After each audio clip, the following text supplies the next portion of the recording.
ಯಾವ್ದು ಒಂದು ವಸ್ತು ಟೂಲ್ಸ್ ತಗೋರಿ ಅದ್ರ ಹೆಸರು ನಿಮ್ಗೆ ಗೊತ್ತಿರಬೇಕು. ಅದು ಬಾಡೆ ಕಟ್ತದ, ಅದು ಸಿಮೆಂಟ್ ಕಳಿಸ್ತದ, ಅದಲ್ಲ. ನೀವು ಇದ್ರದ್ದು ಟೂಲ್ಸ್ ಹೆಸರು ಹೇಳಿದ್ರೆ ಗೊತ್ತಾಗುತ್ತೆ. ಹೌದಾಗಿಲ್ಲ? ಯಾರಂದ್ರೆ ಈಗ ಬೀನಪ್ಪ ಅದ ಹೆಸರು ಹೇಳ್ಬೇಕು, ಅಮ್ಮ ಇಲ್ಬ, ಮನುಷ್ಯ ಇಲ್ಬ ಅಂತ. ಹೌದಾ? ಅದಕ್ಕೊಂದು ಪ್ರತಿಯೊಂದಕ್ಕೂ ಹೆಸರು ಇದ್ದೇ ಇರುತ್ತೆ. ಸೊ ಇದಕ್ಕೊಂದು ಏನೈತಿ ನಾವು ಕ್ರಾಸ್ ಲೈನ್ ಲೇಸರ್ ಮಷೀನ್ ಅಂತ. ಹೌದಿಲ್ಲ? ಇದು ಯೂಸ್ ಮಾಡ್ತಾರೆ ನಾವು ಟೈಲ್ ಹಾಕಕ, ಟೈಲ್ಸ್ ಹಾಕಕ, ಮತ್ತೆ ಸೀಲಿಂಗ್ ಸುಲಾಗ, ಏರ್ ರೌಂಡ್ ಬಾಡಿಗೆ ಲೇಬಲ್ ಇದೆಯಾ ಇಲ್ಲ ಅಂತ ಫೈಂಡ್ ಔಟ್ ಮಾಡ್ಲಿಕ್ಕೆ ಇದನ್ನ ಯೂಸ್ ಮಾಡ್ತಾರೆ. ಅರ್ಥ ಆಯ್ತಾ? ಇದಕ್ಕೇನು ಲೈನ್ ಡೋರ್ ಯೂಸ್ ಮಾಡ್ತೀವಿ. ಈಗ ಲೇಟೆಸ್ಟ್ ಆಗಿ ಇದು ನ್ಯೂ ಬಂದಿದೆ. ಇದು ಈ ಟೂಲ್ಸ್ ಅನ್ನು ಪ್ರತಿ ರೌಂಡಿಗಳು ಇದ್ರಲ್ಲ ಯೂಸ್ ಮಾಡ್ತಾ ಇರೋ ಹೊಸ ಹೊಸ ಟೆಕ್ನಾಲಜಿಗಳನ್ನು ಯೂಸ್ ಮಾಡ್ತಾ ಇರಬೇಕು. ಅರ್ಥ ಆಯ್ತಾ?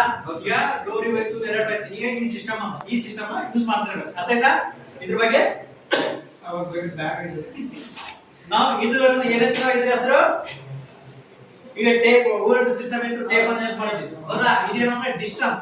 ಹೌದಾ? ಡಿಸ್ಟೆನ್ಸ್ ಮೀಟರ್ ಅಂತ ಇದ್ರೆ ಅಂದ್ರೆ ಇಲ್ಲಿಗೆ ಎಷ್ಟು ಡಿಸ್ಟೆನ್ಸ್ ಬೇಕಪ್ಪ ನಮ್ಗೆ, ಇಲ್ಲಿಂದ ಅಲ್ಲಿಗೆ ಎಷ್ಟಿದೆ, ಎಷ್ಟು ಫೀಟ್ ಇದೆ, ಎಷ್ಟು ಮೀಟರ್ ಇದೆ, ಎಷ್ಟು ಇಂಚಸ್ ಇದೆ ಅಂತ ಇದನ್ನ ನೀವು ಡಿಸ್ಟೆನ್ಸ್ ಮೀಟರ್ ಇಂದ ಫೈಂಡ್ ಔಟ್ ಮಾಡಬೇಕು. ಹೌದಾ? ನೀವು ಲೈನ್ ಡೋರ್ ಅಥವಾ ಟೇಪ್ ಇಂದ ಮೆಜರ್ಮೆಂಟ್ ಮಾಡ್ತೀರಿ. ಟೇಪ್ ಇಂದ ನಿಮ್ಗೆ